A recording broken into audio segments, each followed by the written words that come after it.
आखिर कुछ एक्शन ऐसे होते हैं जिससे लोगों के मन में संदेह जो पैदा होता है वो कन्फर्म होता चला जाता है। जबरदस्त सुरक्षा की गई।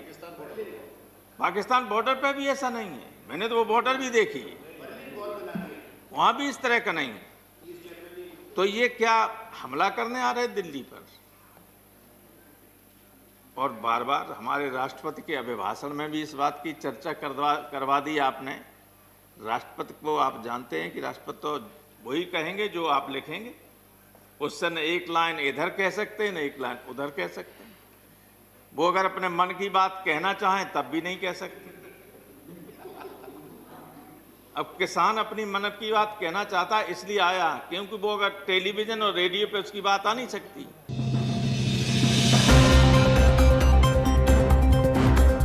They are not there in the house. Upset. Professor Ram Gopal Yadav ji. The debate will go on up to 2 o'clock and again continue tomorrow. धन्यवाद श्रीमान। मैं अपने आप को किसानों तक ही सीमित रखना चाहता था, लेकिन अभी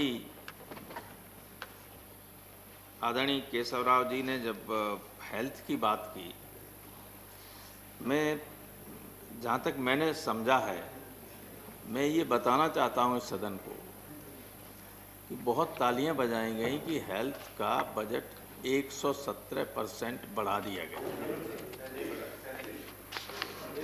उसमें मिनिस्ट्री और घुसेड़ दी, ड्रिंकिंग वाटर, सैनिटेशन, पूरे शेखावत साहब की मिनिस्ट्री भी ले ली गई। फैक्ट ये है कि 2,29,000 करोड़ के बजट में केवल 73,000 crore ministry of health and family welfare और लगभग 2700 करोड़ रुपया केवल ICMR के लिए, हेल्थ रिसर्च के लिए। वैक्सीन की इतनी बात कर रहे हैं सब कुछ। मैंने पूछा था अधिकारियों से, ये बताइए जब ICMR का हिस्सा है, उसकी मदद से भारत बायोटेक ने ये जो वैक्सीन बनाई है, उसमें हमें कितना, हमारे ICMR को जो बड़ा मार्केट है, इससे बड़ा कोई मार्केट नहीं है आज दुनिया में, कितना पैसा मिल रहा है? कोई पैसा नहीं मिल रहा है। हमारे साइंटिस्ट काम करें, लाभ उठाए भारत बायोटेक। ये स्थिति है। केवल GDP का 0.5%। मैं कहना चाहता हूं, तथ्य देकर गलत हूं तो मैं माफी मांग लूंगा। केवल GDP का 0.5% हेल्थ और फैमिली वेलफेयर पर बजट खर्च करेगा आएगा जब 11% ग्रोथ रेट होगी आपकी, तब 21-22 में। खैर ये बात इसलिए मैंने कही कि केशवराव साहब ने और सारे देश को ये बताया जा रहा है कि हेल्थ पे ऐसा किया गया, ऐसा कुछ नहीं है। ये सारी मैंने इसी मैंने इसीलिए यहाँ से प्रोफेसर साहब आप इधर बोले। प्रोफेसर साहब आप प्लीज। मैंने इसीलिए यहाँ से निकलने के बाद जब प्रेस वालों ने पूछा तो मैंने कहा कि हमारे यहाँ गांव में कहते हैं ये हवा में गांठें बांध रहे हैं। तो ये हवा में गांठें बांध रहे हैं तो, और है वास्तव रियलिटी धरातल पे कुछ नहीं।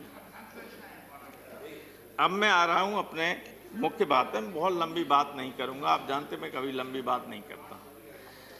लेकिन आज स्थिति ये है कि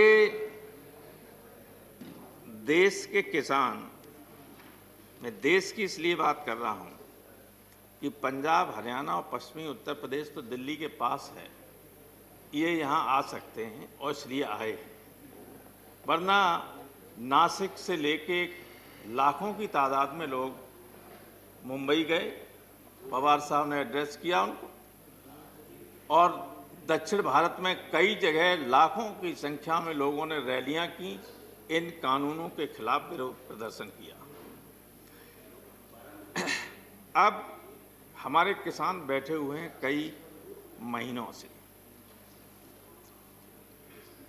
तमाम किसानों की जान जा चुकी है, सर्दी की वजह से, भूख की वजह से, अन्य तमाम कारणों से। लेकिन सरकार ऐसी निर्दयी हो गई है, ऐसी बेरहम हो गई है कि उसके ऊपर कोई असर ही नहीं हो रहा है, कोई असर नहीं हो रहा है।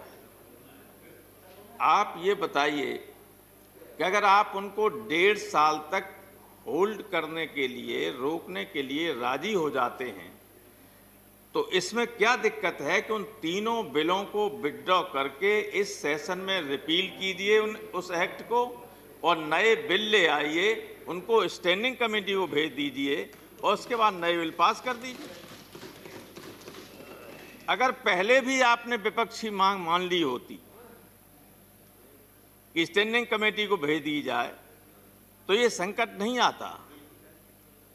अब मैं देख रहा हूं कि हमारे गाजीपुर बॉर्डर पर, और टीकरी हो चाहे सिंगू बॉर्डर हो, सब पर सड़क खोदकर कंक्रीट की दीवारें बना दी गई हैं। उससे पहले कांटे लगाए गए हैं। मतलब जो हमारी पार्लियामेंट की सुरक्षा नहीं है, उससे ज्यादा जबरदस्त सुरक्षा की गई। पाकिस्तान बॉर्डर पे भी ऐसा नहीं है, मैंने तो वो बॉर्डर भी देखी, वहां भी इस तरह का नहीं है। तो ये क्या हमला करने आ रहे दिल्ली पर? और बार बार हमारे राष्ट्रपति के अभिभाषण में भी इस बात की चर्चा करवा दी आपने। राष्ट्रपति को आप जानते हैं कि राष्ट्रपति तो वही कहेंगे जो आप लिखेंगे, उससे न एक लाइन इधर कह सकते हैं न एक लाइन उधर कह सकते हैं। वो अगर अपने मन की बात कहना चाहें तब भी नहीं कह सकते। अब किसान अपनी मन की बात कहना चाहता है, इसलिए आया, क्योंकि वो अगर टेलीविजन और रेडियो पे उसकी बात आ नहीं सकती, इसलिए बैठा इसलिए है कि वो अपनी मन की बात आपको सुनाने आया है। आप तो अपनी बात सुना देते हैं सबको, कोई दिक्कत नहीं। तो जब और प्रश्न उठता ये है कि आया क्यों है? मेरा ये सवाल है कि आप कहते हैं कि किसानों के लिए कानून लाए, किसानों के लिए कानून लाए, किसान कहते हैं कि हमारे लिए कानून ठीक नहीं। जब उनके लिए ठीक नहीं, जिनके लिए लाए हो, तो आप क्यों जबरदस्ती उनके ऊपर लाद रहे हो कानून? वो कह रहे हैं कि हमारे लिए नुकसानदायक है, आप कह रहे हैं हम आपके लिए लाए।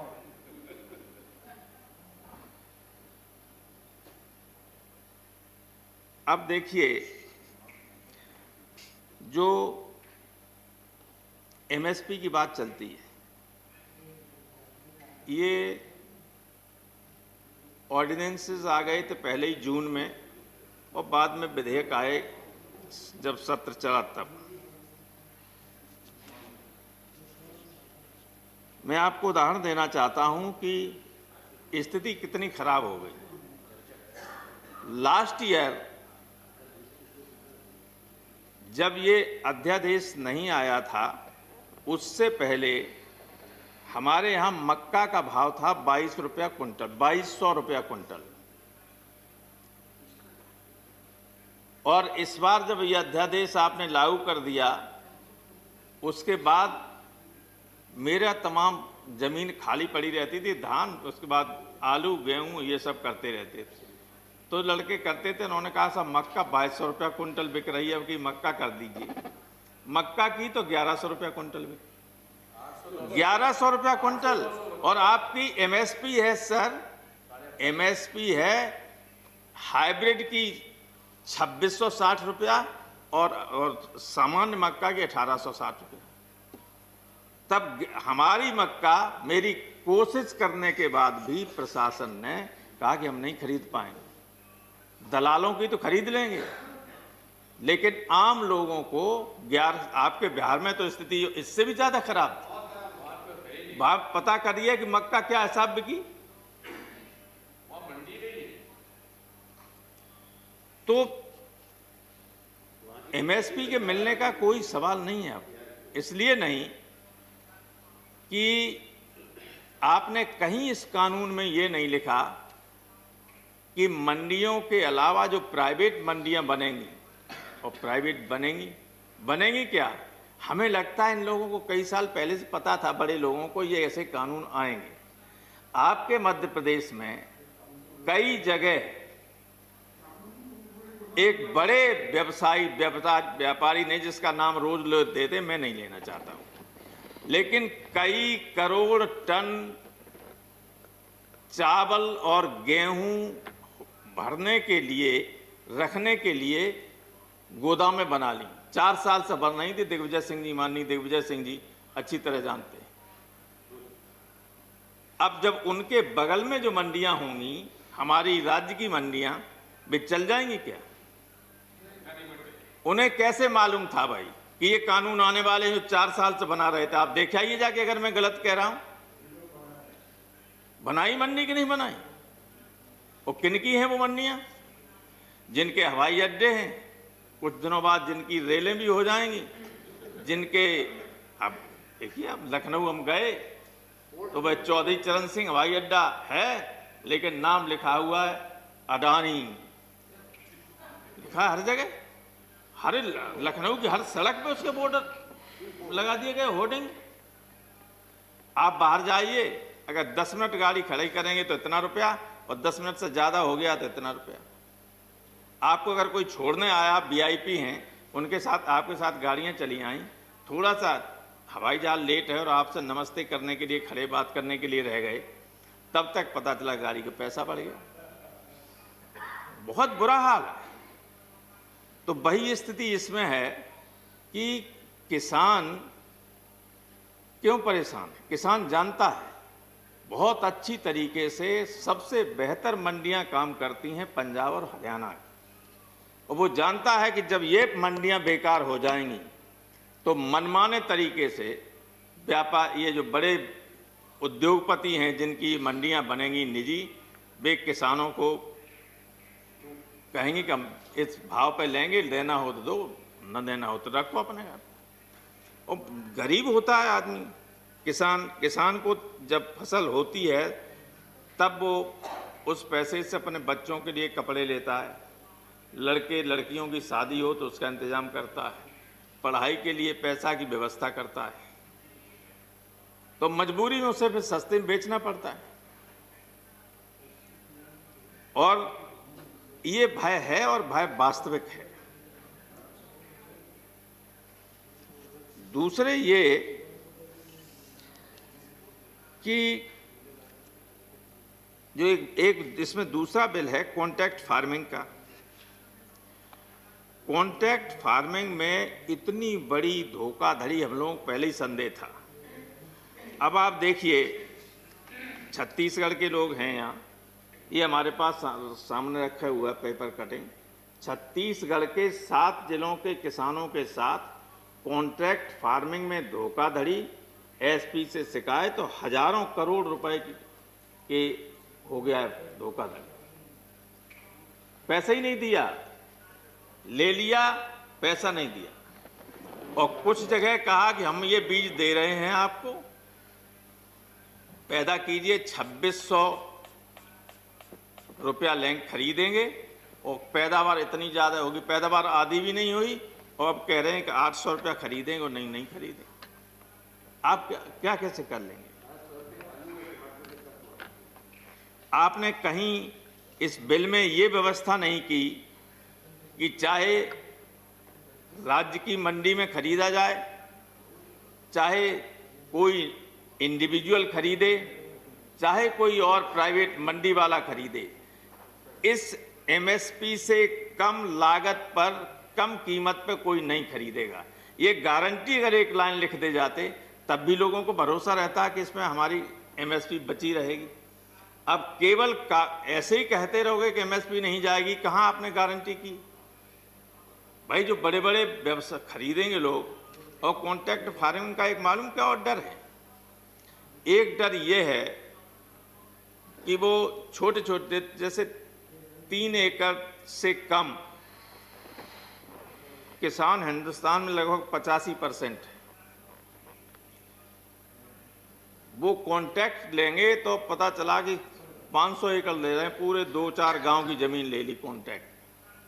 अभी तो हम लोग देते हैं कि मान लो बटाई कोई ले लेता तो 1 फसल के लिए दे देते हैं, 2 फसल के लिए दे, 2 साल के लिए, उससे ज़्यादा नहीं देते कि कहीं कब्जा न कर ले। ये लेंगे 25-25 साल के लिए। तो जो लोगों को भय है कि हम बेघर हो जाएंगे, बेजमीनी हो जाएंगे, तो क्या गलत डर है उनके मन में? ये सही है। तो ये जो लोगों को के मन में भय है, इसलिए उसको दूर करने के लिए इन बिल को वापस लेने के अलावा कोई रास्ता नहीं। तीसरी बात यह है कि आपने जो एक व्यवस्था और कर दी है, भाई आखिर कुछ एक्शन ऐसे होते हैं जिससे लोगों के मन में संदेह जो पैदा होता है वो कन्फर्म होता चला जाता है। आपने व्यवस्था ये कर दी कि ये जिनसे जो मेन है, जैसे चावल है, धान है, गेहूं है, आलू है और कुछ तिलहन है, दलहन है, ये एसेंशियल कमोडिटी के अंतर्गत नहीं आएंगे। तो ये खुली होर्डिंग की छूट किसके लिए दी गई? भाई गुलाम नबी आजाद तो कहीं भर नहीं देंगे जमीन खरीद के। कौन खरीदेगा? कौन होर्डिंग करेगा? ये बड़ी बड़ी मंडियां बन रही हैं, वो किस लिए बन रही हैं?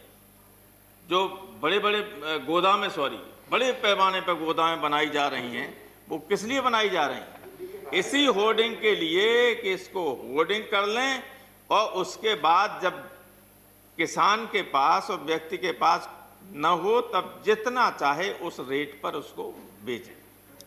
क्या नियंत्रण है आपका? सिर्फ उसमें ये लिखा कि युद्ध की स्थिति में या कोई और महामारी हो उस स्थिति में आप उनको ले सकते हैं, अन्यथा उन्हें छू नहीं सकते। चाहे जनता भूखी मरती रहे लेकिन गोदामें भरी रहेंगी। जब अकाल पड़ा था एक बार बंगाल में, तो लाखों टन नीचे गोदामों में भरा था और हजारों आदमी ऊपर मर गया था। ये कहीं पढ़ा था मैंने। मरे थे लोग। तो इसलिए ये जो संदेह लोगों के मन में है ये अनावश्यक नहीं है। और आपने आरोप लगा दिया कि विपक्ष ने किसानों को गुमराह कर दिया है। हर चीज में राजनीति करने की आवश्यकता नहीं है। जो सूरज के रोशनी की तरह साफ चीज हो उसके लिए भी ये कहो कि ये तो भाई ऐसा नहीं ऐसा है, तो कौन मान लेगा उसको? आपने कहा कि किसानों ने गुमराह कर दिया। और एक चीज नहीं, हर चीज में आपने कल देखा होगा, बाद में अधिकारियों को बैकफुट पे जाना पड़ा कि दिल्ली में सादरा पुलिस ने स्टील की लाठियां मंगाई। स्टील की लाठियां जब वो कुछ चैनलों ने दिखा दी तो अधिकारियों ने स्पष्टीकरण दिया कि हमें नहीं मालूम था, कुछ लोकल अधिकारियों ने बना दी थी, बाद में उनको विड्रॉ कर लिया गया। किसानों के लिए स्टील की लाठियां, कभी दुश्मनों के लिए बॉर्डर पे स्टील की नहीं जरूरत पड़ी, लाठी की जरूरत, लेकिन यहाँ स्टील की लाठी मंगा ली थी। तो क्या ये दुश्मन हैं जो देश को खिलाते हैं? पंजाब का एक शानदार इतिहास है, अतीत है। अगर पंजाब इतनी बड़े पैमाने, अब तो देश के दूसरे हिस्सों में भी बहुत बढ़िया खेती होने लगी, लेकिन एक स्थिति ऐसी थी जिसमें देश के बड़े हिस्से को खिलाने पिलाने का काम पंजाब करता था। देश की सीमाओं पर बड़े पैमाने पर उनके घरों से जाने वाले लड़के हैं। और मैं ये आप भी जानते हैं और हम सब जानते हैं कि जितने किसान परिवारों के लोग हैं वे न केवल खेती पैदा करके लोगों के पेट भरने का काम करते हैं, बल्कि हमारी पुलिस और सेना में जो लोग हैं, बॉर्डर पर जो सीमाओं की रक्षा करते हैं, देश में जो लॉ एंड ऑर्डर को बनाए रखने का काम करते हैं, वे जवान भी इन्हीं किसानों के परिवारों से आते हैं। ये उन परिवारों से नहीं आते हैं जो जिनके लिए आप लोग काम कर रहे हैं। आपको काम करना चाहिए इनके लिए, आप कर रहे हैं उनके लिए जिनके आसपास का, जिनके रिश्तेदार और खानदान कोई सेना में जा ही नहीं सकता है, नहीं दे, अगर उनके सामने गोली चला दी जाए तो गिर पड़ेंगे, है क्या? लेकिन देश का धन सारा इकट्ठा कर लें और उनकी मदद हो रही। भाई ये क्या दिक्कत है कि किसान कह रहे हैं कि वापस कर लिए, इसमें प्रतिष्ठा का प्रश्न क्या? अगर हम कहते, अगर विपक्ष कहता, पॉलिटिकल पार्टीज कहती कि आप विड्रॉ कर लीजिए, आप मत करो, लेकिन किसान किसी राजनीतिक दल का नहीं है, किसी राजनीतिक दल से प्रेरित नहीं है, बल्कि जो लोग बैठे हुए उन्होंने कहा है कि कोई राजनीतिक दल का व्यक्ति हमारे मंच से भाषण नहीं कर सकता, बैठ सकता है नीचे लेकिन मंच पर नहीं जा सकता है। कहा है कि नहीं कहा है? तो उसमें आपकी क्या प्रतिष्ठा गिरी जा रही है? जब गुलाम नबी साहब बता रहे थे, जो उन्होंने उदाहरण 3 दिए, वो 100% सत्य और तथ्यात्मक हैं। जब अंग्रेज किसानों की बात को मान सकता है और कानून को वापस ले सकता है, तो क्या आप अंग्रेजों से खराब हैं? आपको क्या दिक्कत है? सर समय हो गया? जी हो गया, ऑलरेडी 2 मिनट 3 मिनट अधिक हो गए। मैं आधा मिनट में खत्म किए दे रहा हूं। सर, एक तो मैं अपनी बात खत्म करने से पहले ये कहना चाहता हूं कि इस पेंडेमिक में भी अकेले खेती ही ऐसी थी जिसने जीडीपी को रोके रखा। कुछ हमारी खेती का योगदान 20% है, 14% से बढ़ के 20% हो गया, क्योंकि और जीडीपी डाउन हो गई थी, लेकिन खेती ने आपकी इज्जत रखने की कोशिश काम किया, लोग देश को बचाने का काम किया।